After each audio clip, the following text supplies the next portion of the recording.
You are listening to SPN, the Sports Podcasting Network. وتكلم من هناك لشوارزنيجر.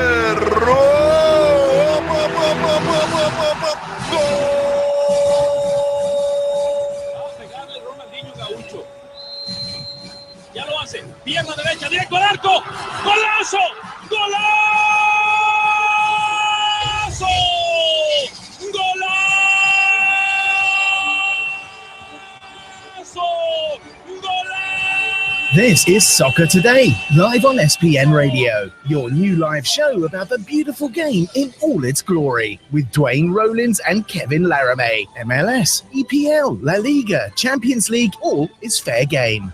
Powered by the Sports Podcasting Network. Visit us at sportspodcastingnetwork.com. Welcome to Soccer Today. I'm Duane Rollins along with Kevin Laramee. We have a special guest today lined up to talk about something that's really interesting to me, and that's the emergence of analytics of stats within the game of soccer. Ted Knutson, he is the owner of StatsBomb. He joins us on the line from the UK. How are you doing, Ted? I'm fine, thanks. How are you? Good. And one of the reasons that I wanted to bring you on was an article that you wrote this week, which is a really interesting article for those of us that watch the game on television, which is most of us, and sort of sometimes scream at the television when the commentator says something that doesn't sound right to us, that doesn't sound quite like it's completely based in reality. Could you just sort of explain that article that you wrote this week and what your position is and how commentators of football aren't necessarily giving the viewers the best sort of education that they might be able to be doing so? Okay, so my son and I were watching Match of the Day in the UK, and there was a thing about an Arsenal game on, and they said that, a certain player, should have scored, or he had to score that. It was a simple chance. And I looked at it and I'm like, I don't agree with that. And actually, we hear this all the time. We hear he had this score, he should have done better with that. That 9 times out of 10, that's a goal. I mean, there's so many ways to say it, but we're constantly putting this extra pressure or this extra impression that guys should be scoring when they're not. In reality, that's not how the game works. And this was basically my frustration. And in the article, I picked apart a couple of elements of that show, but it happens all the time. And in fact, it happens inside of football too. When you take a set of players and you have them even just try and shoot at targets, say you put a yard target on either side of the goal and you have them take 10 shots on a rolling ball to them, from 9 yards, 15 yards, 23 yards. Before you do that, have them estimate how often they're going to hit those targets. Everybody overestimates. Just like everybody thinks that shots with the head are much easier to score than they actually are. And that the distance that you need to be in order to have a 50% chance of a goal being a goal is actually much closer to the goal than you might expect. So, but we found that for stats. Like, the only way that we found it is via stats, because everyone's impressions seems to be, you should be scoring a lot more than you actually do, despite the fact that the game is a low-scoring game, and it doesn't actually work that way. Yeah, exactly. And let's get into a general conversation. You really should read that article, and we'll make sure we'll put that in the notes of the show for you to get there. It's quite intriguing. But I want to have a general conversation about where stats analytics are right now within the game. Where we're sitting, this show is recorded in Canada, and we saw an evolution of stats in the game of hockey here over the past 7-8 years. They went from they were outside bloggers that were screaming at the establishment, and the establishment basically dismissed them as geeks in their mother's basement, right? And that has emerged over the years to the point now that those same bloggers in those early days are now getting hired by National Hockey League teams. Where would you say in the game of soccer, the game of football, the evolution is at this point? Are we starting to see the total acceptance of this? Are we still in the mother's basement stage from the establishment? Where are we right now? We're very early on, where teams are talking to Vic Ferrari or Gabe Desjardins or any of the guys that were involved in that early movement, and saying, okay, what do you think that we might be able to get out of this? And a couple of guys have been hired. I mean, obviously there are a couple of teams that have their own whole departments, and they're reasonably well funded, and they're probably racing ahead. But a couple of guys have been hired out of the public sector, but it wasn't like hockey where guys just got sucked into the air and disappeared, and their sites all were eaten in the process. And in fact, it's a little bit. Guys have come back out like myself and been like, okay, where presumably in the last 2 years, things have advanced dramatically, and these big clubs are investing in this. And we haven't seen much of that. And there are similar challenges in hockey too. Like, it doesn't matter how smart you are. If you can't actually execute and use the information, then it's irrelevant. When you mention of you, as a general example as well of analytics, take the movie Moneyball in baseball, which was one of the earliest concept in a professional league in North America, as well of analytics being used. How do you use that information? It's one thing to collect the data and trying to analyze it, and to trying to get trends and quantify chances, quantify the actual game of itself. How difficult is it to translate it into knowing which player to go sign, which player to mention do this differently in your game? How do you take that information and put it on the football pitch? Well, basically we started from the ground up. Like, we had to do all the basic research, and there are times where you come to wrong conclusions because of that. But one of the areas that you can find is you can find superior strategies. A bit like hockey did with sort of dump and chase, and realizing that carrying the puck in actually has a huge impact on being able to get good shots off. There are better ways to play football, more efficient ways to play football. And then once you start to say, okay, well, these are the more efficient ways to play football, how do we find a style of play that marries us all together? How do we recruit players that do these things that we think are important and valuable? And for me, I've talked to a couple of different clubs this summer since I came out of Brentford and Midtjylland. And one of them I went to, and we talked about shot locations, and we also talked a bit about set pieces, which is an area of specialty that I have. And we're talking football. Like, we're not talking about stats. We're talking about ways to play better football. So I did the shot locations presentation, and then the next day they had already changed a couple of their drills based on the information that I'd given them, because they were only a fairly average chance team last season, but they had all sorts of good elements too. So I'm like, if you can improve these two areas, it can push you dramatically up the table. And that's what you're looking for, right? And if you get the right people in front of you, this is easily understandable, and you can get buy-in really quickly. If you don't, or if you take a misstep and say something that they just immediately disagree with, or they're not open to, then that just disappears. You mentioned set pieces. It's a little data of mine as well, on the FIFA side and in real life as well. Dan, what can you tell us of the importance of set pieces in the world of football according to analytics? I know you like it probably more than I do, but it's a general area that the percentages of free kicks in a game compared to the result and how it influences the result, it must be really high. So when you look at set pieces, and they're different data sets, but they account to between 25 and 30% of the goals in a given season. How much actual training time do they get? Like, there's always a question I love to ask coaches. And I know for a fact, like at some Champions League clubs, it's like 5 minutes a week, not like a training session or anything like that. So you're looking at a phase of the game that's 25 to 30% of all goals scored, and they spend almost no time on it. And so like that's a big thing. If you don't get training time, then you can't execute. In addition, like, you look, there have been plenty of analysis in the past, say the past 5 years, where people looked at set pieces and they say, oh, they look very random. The R-squared correlation year to year doesn't look great, etc., which is a way of saying they don't look particularly repeatable, and we're not sure anybody's good at them. The problem with sports is that, unlike just a normal statistical data set, you really start to care about the outliers. And if you can find out why those outliers exist, then you can start to maybe reverse engineer or talk to people who are part of that and say, okay, is there a smarter process that they're doing? Is there a way that they're playing or that they're practicing that makes them much more effective? And is that repeatable? A lot of this stuff is tied up in coaches, and coaches change jobs all the time. So if you don't isolate the coaches, it's very hard to find the signal. Ted, let's continue on this set piece situation. Specifically, look at corners, because it's one that fascinates me.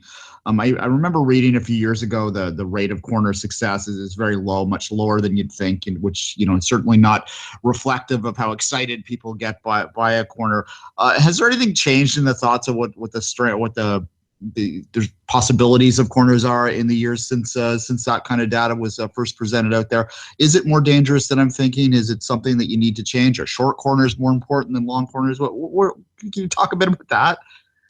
I'm going to be very careful about this. On average, I think it's between 2.5% and 3% of corners result in a goal. It's like maybe 10 to 15% result in a shot. It's not great. In fact, it's quite bad. And there are better ways to execute these, but being as that's part of my expertise, I don't want to give anybody else any additional edge on that. So I'm going to duck it a little bit. All right. When you're looking at the future of analytics, it's gone a long way from data sampling to now influencing strategies and how to look at a formation and a roster. What's in the next year, 5 years for sites like StatsBomb and other analytics outlet? What do you think about the future of analytics in the world of football, Ted? Man, we're just scratching the surface, really. A lot of this stuff is sort of like theory into application, and you can just keep applying it. You can look at ways to evaluate managers. You can profile the style they played in the past, how their teams looked. Certainly with players, you can flag up when they're an odd fit to a particular style. But it means that you have to have a fair amount of expertise in the data. Beyond that, the teams are starting to incorporate tracking data a little bit, not just in the fitness areas, but also in a little bit of opposition scouting. I think that, like, holistically, there are many, many things you can do both in the public realm, whether that be the player evaluation, manager type stuff, just looking at team trends over the course of a season, etc., or inside of teams where it's almost unlimited. Like as you start to marry everything together, you just end up with a much smarter organization that makes decisions based off of objective information as opposed to feel and opinion. Just to talk to a general listener out there that may have a little bit of reluctance to fully accept the idea that numbers, that math can have a major impact in this game. Can you sort of outline a few basic concepts that someone that's very new to this, that's maybe a little reluctant to jump in, might be able to look at it and learn a little bit more about the value of this? Something that's accessible, I guess, is what I'm asking. Sure. So the idea of expected goals comes out of this concept where early on people thought, kind of all shots were equal, and there were some ratio stats like Corsi and Fenwick actually just copied over into soccer, saying, if you take more shots than your opponent, you should end up winning more. Now, this is sort of true, but if you actually go outside and you kick a ball at a goal, you know that the closer you are, the more likely it is to be a goal. You have more of the goal to aim for. The goalkeeper has less time to react. Also, crosses and shots with your head, much harder than shots with your feet. Like suddenly you've got 3 dimensions to work in instead of 2. So that's very difficult as well. And so what the idea behind expected goals is, you isolate different phases of the game. You calculate it across our model. We had access to the full Opta data set, which is a very rich data set. And we were able to look at like 1 million shots in all sorts of different phases and locations and people, etc. And we were able to say, okay, on average, this is what the chance quality was. Now, if you sit someone there and they look at exactly what's going on in the game, if they're an expert, they can probably say, okay, this is probably a bit better or a bit worse. But in reality, it's going to be somewhere around that. And if you repeat that over the course of a season across hundreds and thousands of shots, you end up with some pretty accurate models for how the game works. So that's expected goals. Now, there are plenty of other places that you can look and say, how player aging, like what happens to their stats over time. And this is repeated across sports. This is very simple type stuff. Possession doesn't actually matter that much. It's what you do with the possession that matters. How you create, where you destroy. How do you play defense? Like some different ways to play the game have impacts on tilting the numbers in your favor or against it. And because of that, you see this stuff when you watch the game too, and it changes how you watch the game. Suddenly you're looking at 30-yard shots, you're like, oh, there's no chance that's going to be a goal. Like, why are you doing that? Maybe if you had dribbled or tried to do a take on and get much closer to the goal, you'll have a much better chance of winning that match. And so you incorporate this into player learning and coach learning, and I think the next generation of coaches are going to be much more receptive to it. But a lot of the current generation, you go to them and you say, okay, this is how we view the world. We think we could be better here. And they're like, well, I have 25 years of experience. You want me to throw out the window and trust your opinion? Like, I'm not going to do that. And it's totally understandable. It's a very human reaction. But in the pursuit of more wins, in the pursuit of better football, maybe you should be a little more open to potentially say, okay, can we get better? And always strive to do that. That was my next question, Ted. When the clash of generation, but it'd be the clash of ideologies of what the eye sees and what the data says. Where does that clash happen in the game between the coaches and the analytics people? About what area of the game do most commonly those clashes arise? Because it's one thing that the instinct says something about one area of the game, and if the data says otherwise, there must be big clashes. What area have you encountered in the world of football that really sees a lot of those clashes? Scouting's an obvious one. Everybody has opinions about players, and the nice part about data scouting is that you get all touches of the ball. You don't just get what somebody sees in a particular game. So that's one that's fairly regular, but it's okay. Like, here's the thing, like, you need to figure out in your organization how to argue positively. Arguing is fine. Absolutely fine, because you learn stuff. Like, how else do you teach things? You encounter a new idea. You have to sort of sort through it, pick it apart, challenge it. And that's all right. A lot of times in sort of traditional football style or sports or even, military style organizations, it's what one person says goes. But like, that's not the best way. That person has to be an absolute genius in order to make that work in so many different places.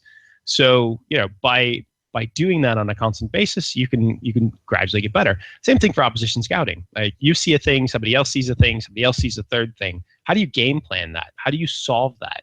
And the idea being, we provide extra information and we say the stuff that we see so that hopefully coaches and analysts and scouts can sift to the good stuff better. You're not taking the eyeballs out of the game. Like, that would be silly. A hybrid process is much more productive than just a data process. But you need to have a structure and a comfort level with saying, okay, data and eyes are really important and everybody needs to talk about it. Watch the game nerd. That's a common thing you'll hear people that don't like stats that will throw at them. And it naturally creates a defensive response by those that are on the stats side of the argument that, come on, I do watch the game. But tell me, how important is it to sort of balance that for people that are on the stats to really understand the game, to perhaps even have coaching certificates to watch the game a lot? How important is it to actually watch the game to understand the stats of the game? Understanding the game is huge. And there are a lot of times where academics get released on sports and they end up with this research that seems quite significant, but when you go to apply it, it doesn't make any sense at all. And that's because there's a fundamental misunderstanding of how the game works. For me, you can guide people who are only statistically based with expertise in the game, but at some level, you've got to have that. And they kind of have to be able to speak both languages.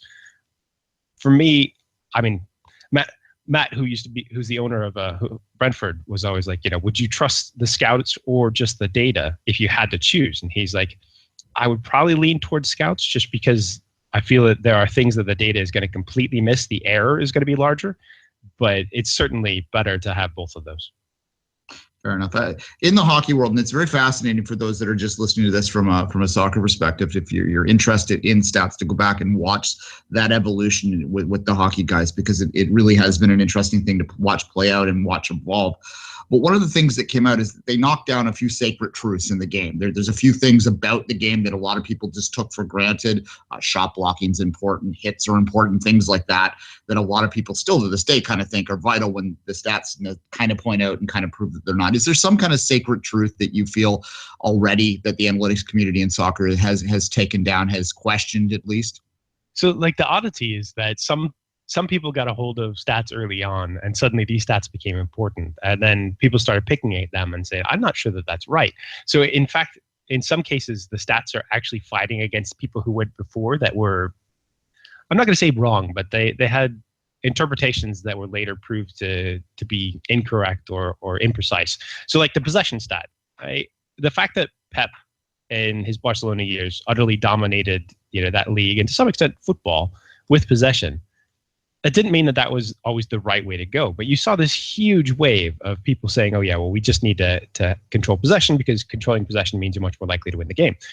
That's not quite how football works. And instead, we've seen a lot of times where teams that are aggressive in pressing and denying shots, like say Tottenham are playing Leverkusen tonight. Leverkusen are pretty good at that.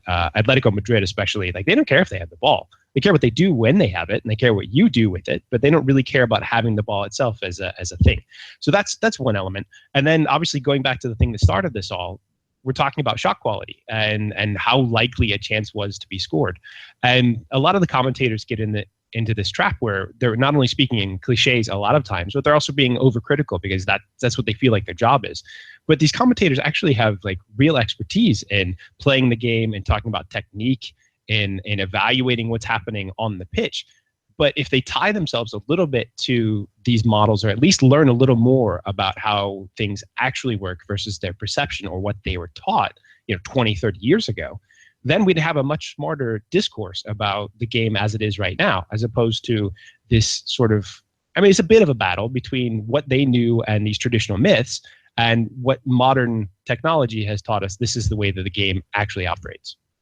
I could talk to you about this for about 3 hours, but unfortunately we only have 20 minutes. So for a final question, I am curious, you having worked at the lower level of the pyramid before, whether you think that these type of applications would be better suited towards sort of helping smaller teams sort of emulate that Moneyball idea, if that term gets overused, but you know what I mean, or whether the top teams could use it to sort of finish things, if you know what I'm saying. Like, where's this application better? Is it better lower in the pyramid, or do you think it's more useful at the top end of the pyramid?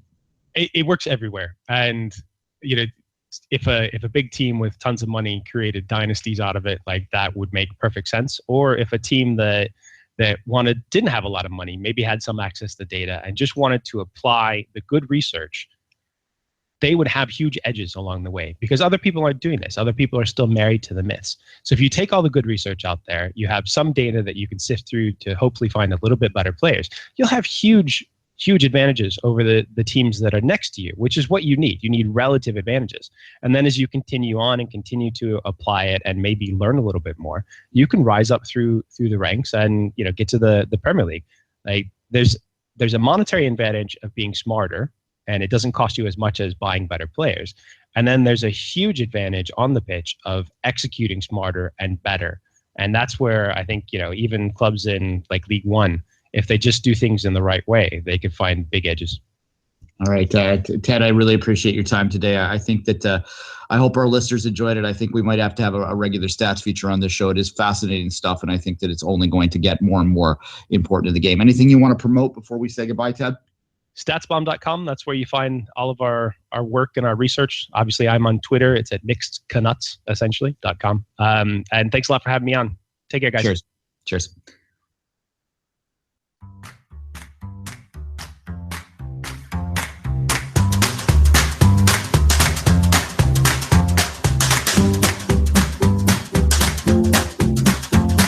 You are listening to Soccer Today, live on SPN Radio.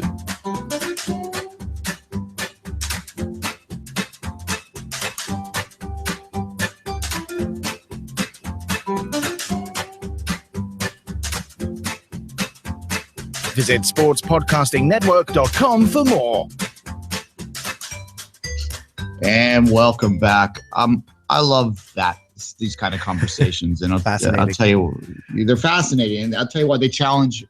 They challenge you to think about the game in a different way, and it's why I think the most interesting thing about the NHL over the past 5 years, not to make this a hockey show, but it really does have a lot of relevance in this conversation, has been that evolution of the stats battle to the point where I don't think it's battle anymore. The stats guys won. Well, kind of, yeah, it's interesting. And one thing that maybe even more than just sports and football, Duane, you have to learn to argue in life, because you can actually get a lot of good things from it.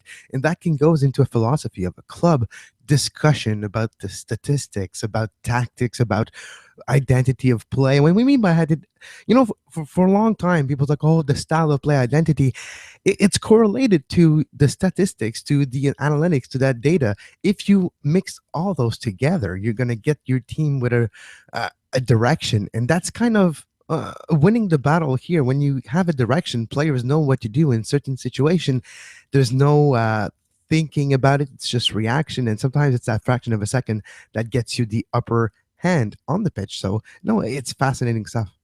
Yeah, look, there's a lot of people I respect in the game that still are resistant towards the idea that analytics have much, if anything, to give to the sport. But what I always say to them, and what I'll say to them again right now, is that I think if you listen to the one answer Ted gave in there, how the application was most directly put towards the training pitch, that might be where you might win some of those guys over, that you find trends that are happening in the game, not necessarily to find the best players, to find whatever, just find things that in general for all teams work, find what that team is doing wrong, and then adjust your training to try and address these areas, which are shown through data, through results, through history, through the stats that are out there. That's why I hate using the term stats to talk about this. To me, it's just there's a difference. We're not talking about just the shots on goal here. We're talking about many different data, many different aspects of a data put together and studied and analyzed. So no, analytics is the way to.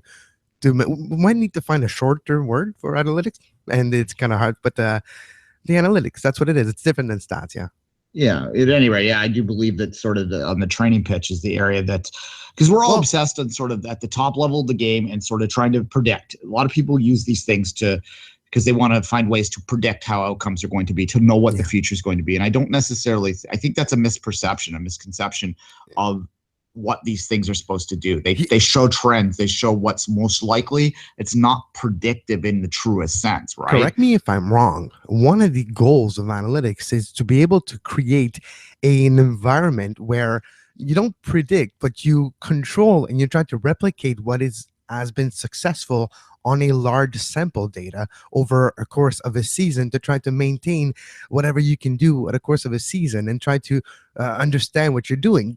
That's kind of the goal of the analytics, is to be able to example the expected goals. You want your expected goals to be higher. By working towards that stat be higher, technically you should be able to score more goals. You score more goals in the entire season, guess what? You'll be higher on the table than you were the year before. So that's kind of like those idea. Correct me if I'm wrong. That's kind of the goal of analytics, is to be able to make sure that you're going in the right direction as a team.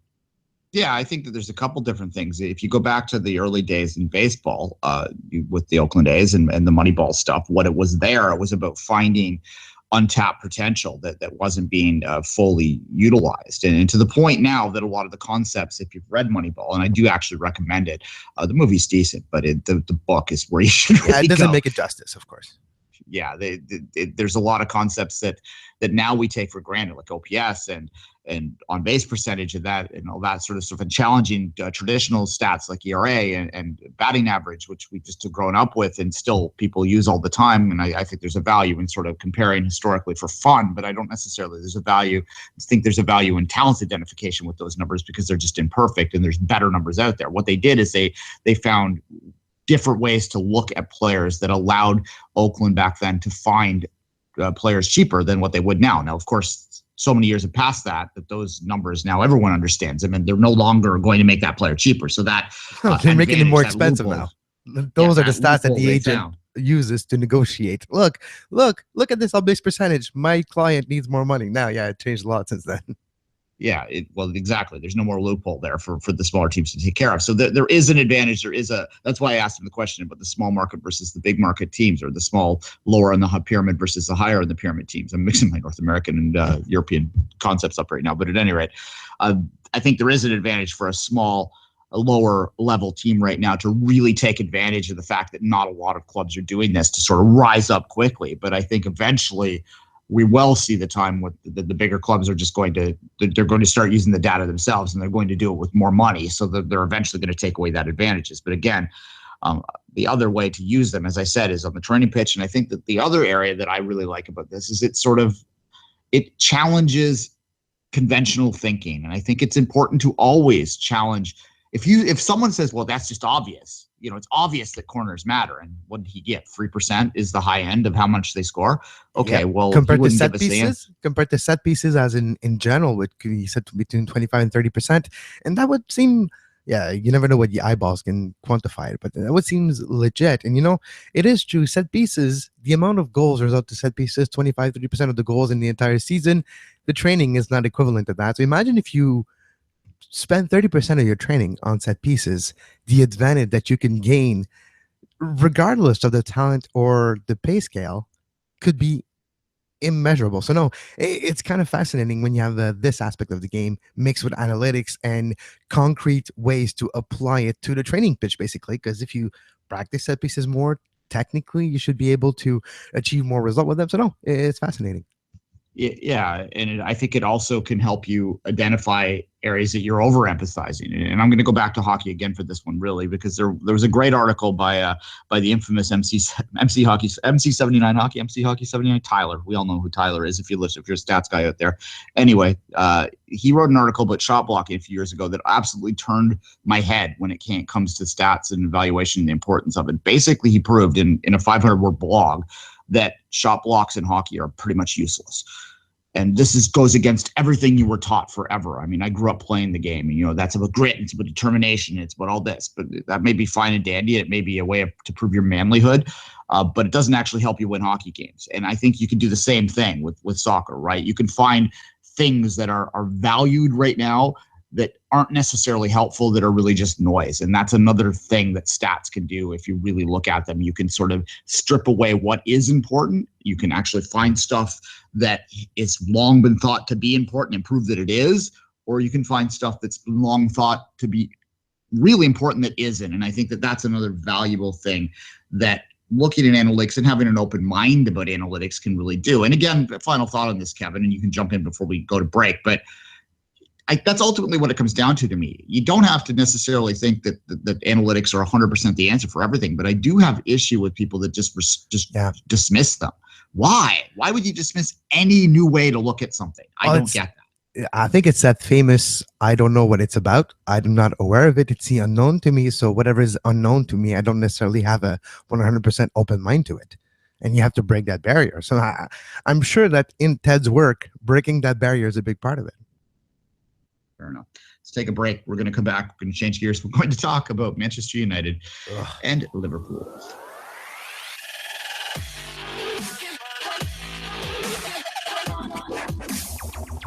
You're listening to Soccer Today on SPN Radio.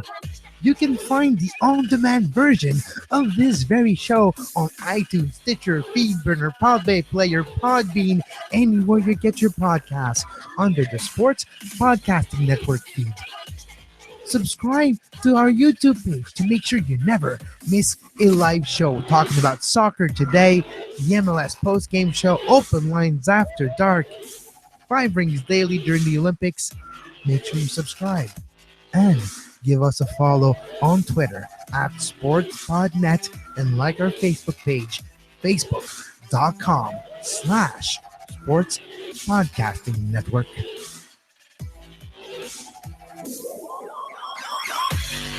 All right, those of you that don't like stats, you can listen now. We're going to talk about the game. Well, there's not a lot of stats to talk about. Yeah, exactly. The only stat that matters is goals. Okay, well, next segment. Well, that game was awful. No, it wasn't awful per se, but the overhype of that game didn't help the actual game itself, because in 0-0, both coaches blaming the referee. Few calls that weren't made. Great save by Dave, #Dave saves. On that Coutinho shot. That was an amazing shot, though. Through legs, got down. He's someone asked me on Twitter whether he without him United would have quote unquote went down. Obviously been relegated, but just relegated. which I laughed. I went I could dream, but I don't think that's, a boy can dream. But I don't think that they would have quite dropped that far, but they might have dropped a little further down into mid-table without their keeper, who is amongst the best certainly in the world right now, in the league for sure. So it's certainly a great save that kept him in there. Yeah, Kevin, the hype was always going to be, it's United and Liverpool, and we're guilty of it too. We did 3 days on this basically, right? But that's the nature of this beast. And it is a culturally important game still. And I think that that's why you're going to get a lot of hype here. But a lot of the hype heading in was focused on 2 men. This is actually at the bottom of my mini lineup here, but we'll jump it to the top now.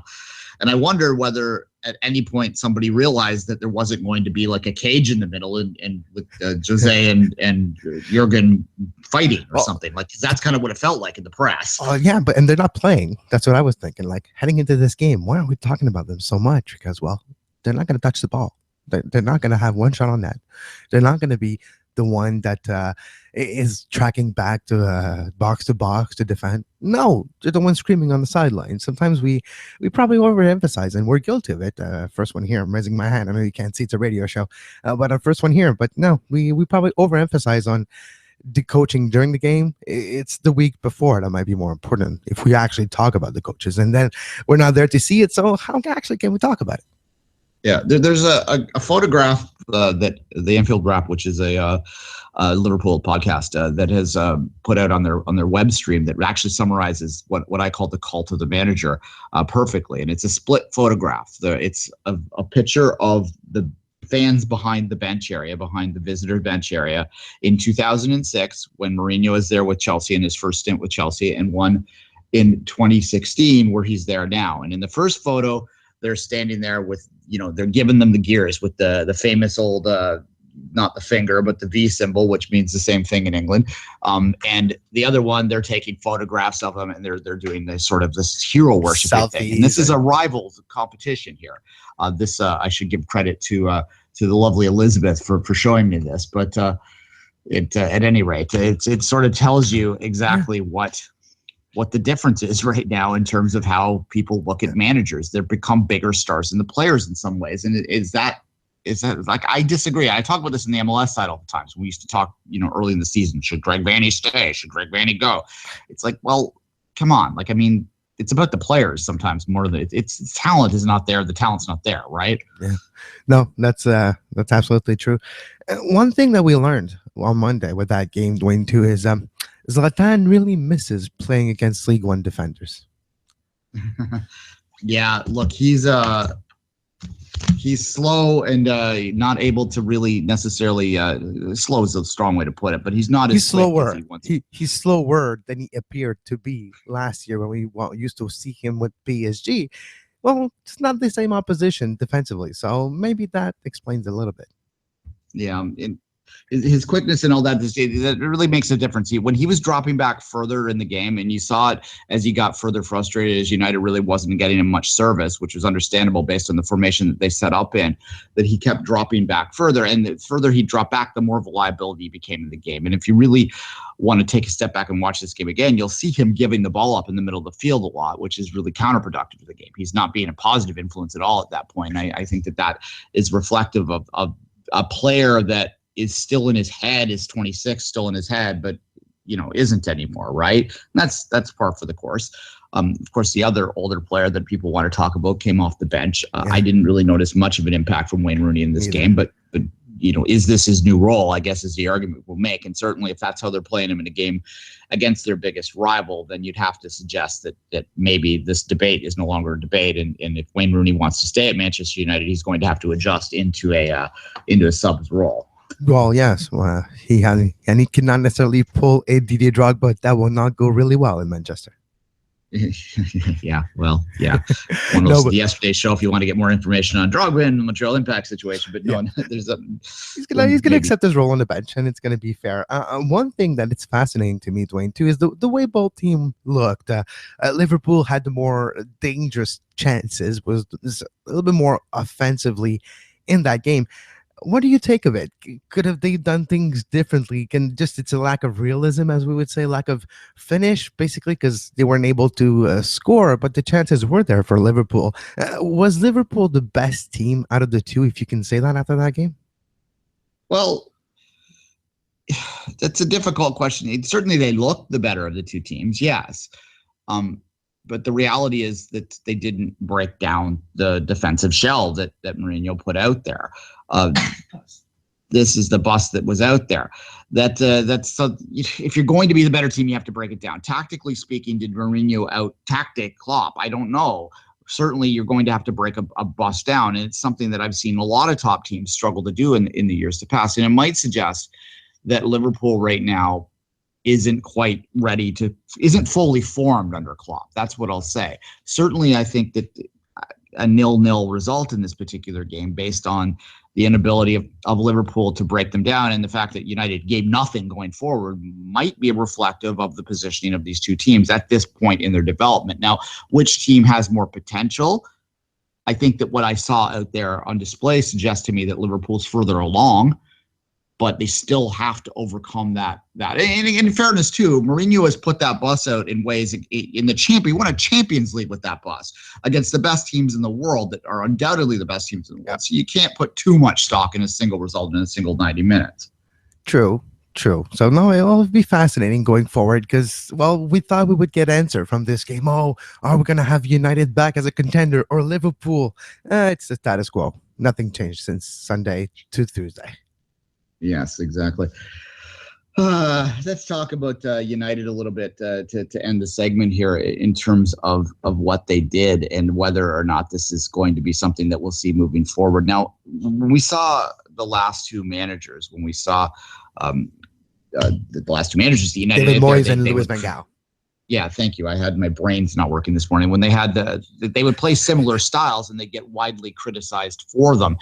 They would have people screaming for their heads, saying this isn't the United way. There were banners against them for playing defensively, but yet Mourinho comes out yesterday, does this, and if you read some of the Manchester United focus press out there, he's being hailed as a brilliant tactician that won them a point on the road. What does this say about? Maybe it comes back to our first point. The perception. Really when the perception and the perception might not be the best word, but the reputation of Jose Mourinho compared to a David Moyes or Louis van Gaal, for that matter. When you have the reputation, the journalists, the pundits, the talking heads will give him a little more slack and will defend him until proven guilty, which is maybe one of the reasons why Manchester United as a club went that way, so that he can actually do things that are not going to be easy, like get rid of Rooney, move on from other players, change the type of way that the United play soccer, football in this day and age to get results, because they're not the biggest club financially anymore and they have to deal with that aspect of things. It's not necessarily like it was with Sir Alex Ferguson. So when you have a figurehead like Jose Mourinho that is conceived as a special one and is perceived especially as he can do no wrong, if with the cult following that he does get, maybe some changes like getting rid of your captain and changing the way you play to be able to literally just compete with bigger teams. Maybe you needed a manager like Jose Mourinho so that the fan doesn't turn on the teams, that the fans doesn't turn on the team. Well, certainly, yeah, there's an element of that, I think, too. And the other part of this is that the United way, it's just a famous old thing that a lot of us like to make fun of it. We're not necessarily United fans, but it's certainly something that United fans have taken pride for a lot of time, that they, develop their own players, that they play a certain style, that they're always going to be exciting to watch. Like they resist this idea that they should park the bus because they're United. They should just walk into Anfield and dictate play and shove it down the throat of the rivals. That's not happening anymore, and it's a reflection of a changing of the guard within English soccer. There's many more teams now. It's not just about 2 or 3, maybe 4 at a top end that can compete for a title. There's 7, 8 teams that can beat any other in a given day. It is a very competitive league. The parity has improved greatly over the past few years, and that across the board doesn't allow teams like United to sort of have that mystique that they once did. And that's the biggest thing. When Ferguson left that club, and I say this from a lot of firsthand watching, right? I watched a lot of United games through the years when they were at the top, usually angry and frustrated at the result because I was cheering against them. But they had a mystique. There was no doubt. They used to talk about Fergie time, and certainly there might have been a bit of an influence to the referees there, but it was more about the fact that this is a team that just had so much mystique about them, so much ability to put pressure on their opposition that oppositions would fold down the end. They'd basically get in there, they'd be tied or ahead of United late, and they'd realize what they were doing, and suddenly what was good play up for 85 minutes would turn into panic because, oh my God, this is the mighty United coming at us, and surely to God they're going to throw everything at us, and how are we going to survive? And sure enough, 9 times out of 10 it seemed they didn't, right? That's gone.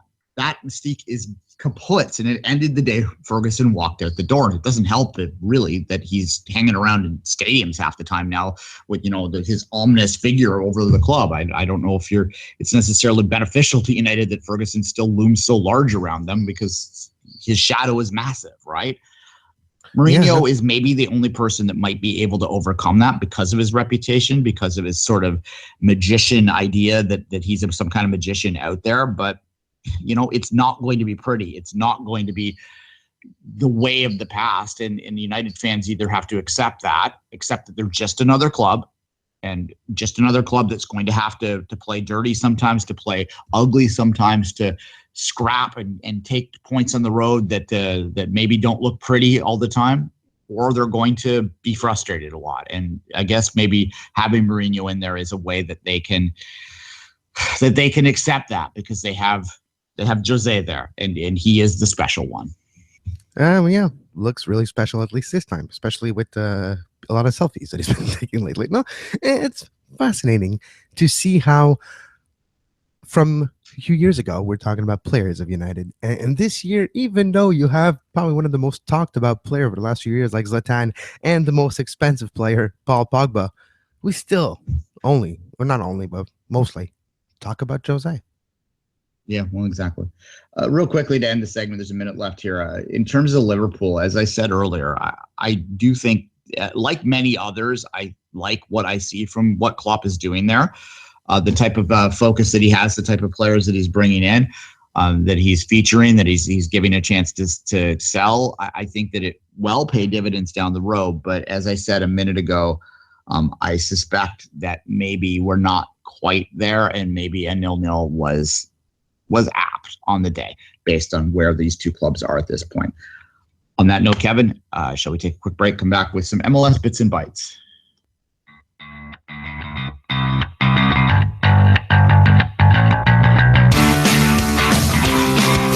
You are listening to SPN Radio, powered by the Sports Podcasting Network.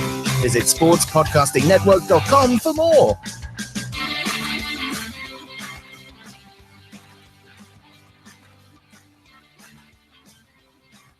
A little bit of news in Major League Soccer and North American soccer.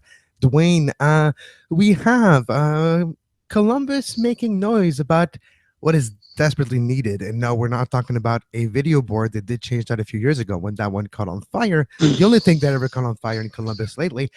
But we're talking about the stadium itself. Yeah. Yeah, actually, I think the new board caught fire. I think actually, but anyway, yeah. Well, we'll talk about. So I'm going to mention it. When that happened, you know what was even funnier?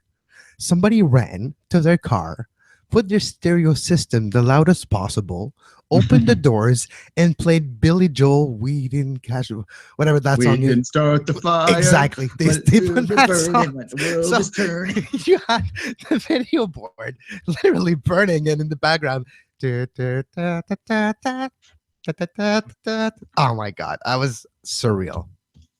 Well, certainly the roof was on fire. You could have played as well, perhaps, but nonetheless, that was a funny thing. Look, it's kind of a strange one because Columbus, of course, for those that don't know, if you're new to following MLS, was the very first so-called soccer-specific stadium. Now, that's a euphemism. That's a term that really has never been completely accurate. There's always been other sports played in the stadium, but it was a soccer mostly stadium. Well, built in a way that it's made for the best soccer viewing or best soccer experience. So that's what it means, soccer specific stadium. Not that it's just going to be soccer, but it's designed in a way to emphasize a soccer experience. Precisely. And in the past, it wasn't an NFL stadium that they were playing soccer in, is basically the long and the short of it. And that was the first time that we'd seen one in North America. Well, when I say North America, I mean Canada and the U.S., obviously. Mexico has lots of them. But it's a turning of the page. But have you ever been to Columbus? I've been to Columbus a couple times. And they're bleachers. It is bare basics. If you remember BMO Field, if you're listening to this, Canadian listeners, and you've been to BMO before the renovations, Columbus was similar. It was very basic. It was a Lego stadium. You know, you kind of just put it together like a Lego set. And just Saputo, like Saputo from 2008, 2011. Yeah, precisely. It wasn't very big. It was something that it was something that needed fixing, is what I'm getting at. Yeah, absolutely. No, so it'll be interesting to see if that actually happens. It's not the biggest market, and it's one of the market that went into MLS by winning a contest, or basically able to have that franchise go and get everything necessary to actually have a good bid, and they got that franchise. Yes, exactly. Yeah. Speaking of Columbus and Billy Joel. Yeah, I found it on Spotify as we were talking there. Gotta have some fun in the show sometimes, Kevin. Exactly, especially in the lag segment. But speaking of fun, would maybe not be fun, NWSL team from Kansas City, the ownership has changed hands, and it led to a lot of speculation yesterday on social media. A interest group from Minnesota bought the FC Kansas City. Are they going to stay in Kansas City? They were not affiliated with the Sporting, so it'll be interesting to see what happens with that NWSL franchise. If it says they won't be moved, but you know how those things go. I've seen countless owners by teams say, yeah, we're not going to move. Months later, when I see the U-Haul leave, I'm like, I guess he was wrong. Yeah, well, Kevin and I both have some very personal, understanding Laurie. of that. Jeffrey Laurie. Middle of the bloody night, roll the Vans up and take the team away from my community. But at any rate, this is an interesting story to me on a lot of different levels. First off, Minnesota interest is buying soccer. Now they're saying, as you said, that they're not going to move, but obviously bells ring when you know that Minnesota United is coming in next year and is a somewhat progressive organization already. This is not Minnesota United spot this, to be clear, but that there's a natural fit there, that we have women's soccer there. You have something there's a complete club kind of aspect. You have some kind of merger there, some kind of cooperation there. It would make a lot of sense. You have the Loon women's and the Loon men, and that would be something that would work. But of course, then you flip the hat on that, and you look at the fact that SKC refused to, were offered. They actually declined to be part of this ownership group, to keep it local and to perhaps make it, Sporting Kansas City women. That they've declined that, and that would have to make any FCKC fans a little nervous. You'd have to imagine, because, well, what's the idea here? You think you're going to lose your team, as you said, and women's soccer is precarious anyway. The other side of that, Kevin, is what does it say about the viability of the NWSL as an investment to an MLS team when one of the partners is turning away from the option, even though there are, we see the success in Portland, we see relative success in Houston, but yet here's a team that's looking at this, has direct acknowledged that they can talk to these people, and they're going, nah, you know what? I'm going to pass on that. We're good. Yeah. Like, thanks, but no thanks. Yeah, and look, this is a really delicate subject. I get that, because as people that talk about the women's game all the time and want it to be successful, it's difficult to sometimes state the reality of the business right now without sounding like you're trying to knock it. And that's not what I'm trying to do. That's my caveat. But Kevin and I look at our numbers personally, and we see them drop when we do a women's subject. I've seen in the past when I write about the women, the numbers drop. And they drop to levels that I don't think a lot of women's soccer fans fully conceptualize. And because they live in the bubble, and that's fine, the WOSO bubble, and they think this game is popular, and there's massive value there. But the business model is challenging at the very least, Kevin. Yeah, and we live in the soccer bubble too. So for example, soccer news for us are the biggest thing. And I talked to my dad about it, and he's wondering what world I live in. So, and you take that correlation and you go even further with it. It's the same for the NWSL, the women's soccer world. When you're involved, like we follow it, we do some commentating analysis, but more importantly, we do some information about that league. Even for us, it's sometimes difficult to grasp everything that's going on. So when you're talking about a bigger scale, it doesn't get necessarily the coverage that it deserves. That being said, the demand is not necessarily there either.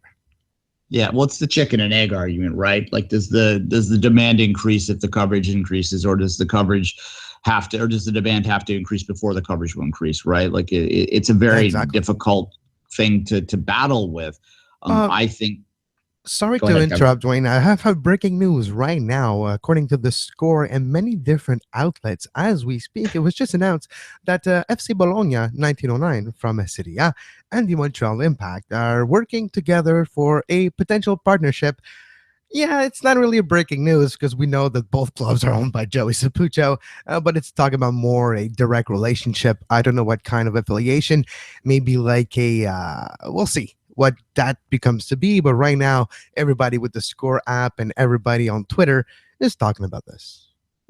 Bologna. Well, there was actually a fairly strong Bologna presence at the game this weekend there were banners up. I think there was a traveling people there. Traveling supporters group from Contrandenza Bologna. So there were in the 1642 Cup on the other side. That's when they won 114 and 131. Big tifo by the 1642 this weekend for the Two Solitudes Derby as well. But it'll be interesting to see if there's player movement that might be the way going forward. Maybe some academy players from Bologna, some exchange on this level. Maybe players that are on the fringe of Bologna can be playing here. We'll see where Serie A compares to MLS, maybe with that partnership. So no, it could be interesting, and it's something to talk about because, well, everybody just got notified about it. Yeah, look, I think that the best, whatever those kind of partnerships, to me, the greatest advantage, greatest benefit to the Canadian side of things or the American side of things will be the possibility of sending your academy players over there to get exposed to a different part of the world. I think that that's an undervalued part of the academy experience of a development perspective is the ability to get out of your comfort zone. When we had Mark Anthony Kay on, he talked about that, how getting out of Toronto was important to his development of a player because he no longer could rely on going home and having mom cook him a dinner, right? That suddenly he has to deal with his nutrition. He has to deal with all the stuff that makes you professional. And that's something that's vital. And I think that perhaps giving your academy players, your high-end academy players, your FC Montreal guys, a chance to go over on loan over there or to go over and train over there and be away from home, be away from their comfort zone for a while might be something that benefits those players. So that's I think something that's worth watching that way. The thing that I think, Kevin, that the least amount of benefit that those kind of partnerships have is the idea of first team loans. Not a lot of that happens historically. I mean, if one comes over, great. But, Bologna is kind of it's hard to conceptualize where exactly they would fit in terms of MLS and all that. So I'm not too sure whether you'll see a lot of that. But I do think, as I said, that the academy potential is pretty strong. And just to follow up on the Montreal Impact as well, it's training session as we speak. The players will have media availabilities coming sooner. And I don't know why, but I've with all the videos on social media right now, obviously we're live on the air, so I can't be present. There's about 25 media at the training session. I wonder why. Is Mr. Drogba going to talk? We'll see. Is he there? Is he on the pitch? Those are the questions and more on tomorrow's Soccer Today. Where are the Habs today? It's their home opener tonight, but Carey Price is not playing. So DDA actually, you know what? I'm surprised by the amount. Just a few days ago, people were complaining. I think we'll finish the show on this one. A few days ago, people were complaining in the market here. Some journalists, some prominent radio journalists were talking about how, of course, the Habs season started and nobody talks about the Impact anymore. Guess what? Wait. People are talking about the Impact today. I remember the last time we were at a Drogba presser, though, and he came out in that weird fur coat, and they cut in the middle of it to a Carey Price update. So, the more things change, Kevin, but we'll see. Exactly. Right now, it's funny how Didier Drogba has maybe created a positive storm, at least to get to talk about the club and then the result and heading into the playoffs. Maybe it was a big disguise, but maybe it was a blessing in disguise, a fur coat disguise. All press is good press. On that note, Kevin, we're kind of let's cut her here. If you like the stats segment, let us know. We'll do something maybe once a month on advanced analytics within the game. I think it interests me, but I want to make sure it interests the listeners as well. And I want to take for next time for the analytics segment, let's take an actual concrete example of how to break down one play. We can mention it days before on a game or a season, and maybe look at, statistically speaking, why Leicester won the Premier League or something. This is fascinating to me because we've seen it with our eyeballs how Leicester won the Premier League.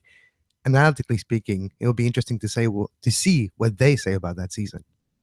Fair enough. All right. As always, Kevin, I'll let you do the honors and say goodbye. Tomorrow, 11 a.m. on Soccer Today. And until then, have a great soccer. You were listening to SPN, the Sports Podcasting Network. Visit us, sportspodcastingnetwork.com.